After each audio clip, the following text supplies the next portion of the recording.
Hello friends, അസ്സലാമലൈക്കും. എന്തൊക്കെയുണ്ട് വിശേഷം? എല്ലാവരും സുഖമായിട്ടിരിക്കുന്നു വിചാരിക്കുന്നു. അപ്പോൾ കുറച്ച് ചെമ്മീൻ കിട്ടിയിട്ടോ. അപ്പോൾ അത് വെച്ചിട്ട് ഒരു അടിപൊളി റോസ്റ്റ് ഉണ്ടാക്കാം. ഇനി നമ്മൾ വീട്ടിൽ കിട്ടുന്ന സാധനങ്ങൾ ഉപയോഗിച്ചിട്ടാണ് കേട്ടോ നമ്മൾ ഈ ചെമ്മീൻ റോസ്റ്റ് ഉണ്ടാക്കുന്നത്.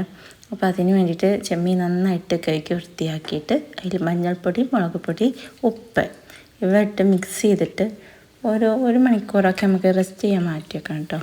എന്നിട്ട് മാറ്റി വെച്ച ചെമ്മീനില്ലേ, അത് നമുക്ക് വെളിച്ചെണ്ണയിലാട്ടോ ഞാനിവിടെ പൊരിച്ചെടുക്കുന്നത്.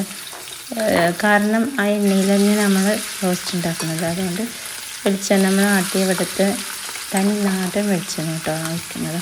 അപ്പോൾ അത് വെളിച്ചെണ്ണ വെച്ചിട്ട് നമുക്ക് ഈ ചെമ്മീൻ അതിലിട്ടിട്ട് പൊരിച്ചെടുക്കണം കേട്ടോ. അപ്പോൾ ഇതാ ചെമ്മീൻ ഇവിടെ പൊരിച്ചെടുത്തിട്ടുണ്ട്. ഇനി അടുത്തത് നമുക്കിതിലേക്ക് ആവശ്യമായിട്ടുള്ളത് സവാള ഉണ്ടോ. അപ്പോൾ നമുക്ക് സവാള ഈ എണ്ണയിലേക്ക് തന്നെ നമുക്ക് സവാള ഇട്ട് കൊടുത്തിട്ട് വഴറ്റണം. നന്നായിട്ട് വഴറ്റി കൊടുക്കണം കേട്ടോ. അതുകൊണ്ട് ആവശ്യത്തിനുള്ള ഉപ്പ് നമുക്ക് ഈ സമയത്ത് ചേർത്ത് കൊടുക്കണം. എന്നിട്ട് നന്നായിട്ട് ഇളക്കി കൊടുക്കണം. പിന്നെ നമുക്ക് നല്ല തനി നാടൻ കറിവേപ്പില ചേർത്ത് കൊടുക്കണം കേട്ടോ. എല്ലാം വീട്ടിൽ കിട്ടുന്ന സാധനങ്ങളാണ് കേട്ടോ. അപ്പം കറിവേപ്പില ചേർത്ത് കൊടുക്കാം. ഇനി നമുക്ക് 2 തക്കാളി ചേർത്ത് കൊടുക്കാം കേട്ടോ, കട്ട് ചെയ്തിട്ട്. ശേഷം നമുക്ക് അതിലേക്ക് വേണ്ടത് ഇഞ്ചി വെളുത്തുള്ളി പേസ്റ്റാണ്. അപ്പോൾ നന്നായി അരച്ച് ഇഞ്ചി വെളുത്തുള്ളി പേസ്റ്റ് നമ്മൾ ചേർത്തിട്ട് നന്നായിട്ട് മിക്സ് ചെയ്ത് കൊടുക്കുക കേട്ടോ. ഇനി നമുക്കിതിലേക്ക് മസാലപ്പൊടികൾ ചേർക്കണം. മഞ്ഞൾപ്പൊടി, ആവശ്യത്തിന് മഞ്ഞൾപ്പൊടി ചേർക്കുക. ശേഷം മുളക് പൊടി,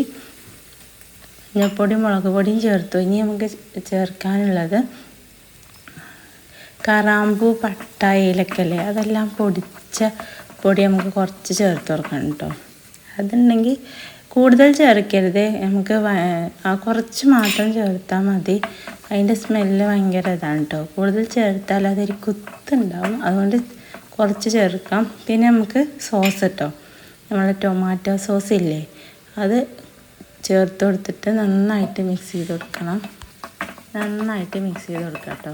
അപ്പോൾ നമ്മൾ മസാലയുടെ ഒക്കെ ഒരു പച്ചമണം മാറുന്ന വരെ നമുക്കിത് മിക്സ് ചെയ്ത് കൊടുക്കണം. എന്നിട്ട് നമ്മൾ പൊരിച്ച് വെച്ച ചെമ്മീൻ ഈ മസാലയൊക്കെ ഇട്ടിട്ട് മിക്സ് ചെയ്തിട്ട് നമുക്കൊരു ചെറിയ തീയിൽ കുറച്ച് സമയം കേട്ടോ, ഒരു 5-10 മിനിറ്റ് ഇത് അതിലിട്ട് ചെറിയ തീയിലിട്ടിട്ട് അടച്ച് വെക്കണം. അപ്പോഴേക്കും റെഡി ആയിട്ടുണ്ടാവും. അപ്പോൾ അതാ നമ്മുടെ ചെമ്മീൻ റോസ്റ്റ് ഇവിടെ റെഡി ആയിട്ടുണ്ട്. നമ്മൾ വീട്ടിൽ കിട്ടുന്ന സാധനങ്ങൾ ഉപയോഗിച്ച് മാത്രമാണ്. അപ്പോൾ വീഡിയോ ഇഷ്ടപ്പെട്ടാൽ ലൈക്ക് ചെയ്യുക, ഷെയർ ചെയ്യുക, കമൻറ്റ് ചെയ്യുക, സബ്സ്ക്രൈബ് ചെയ്യുക. Thank you.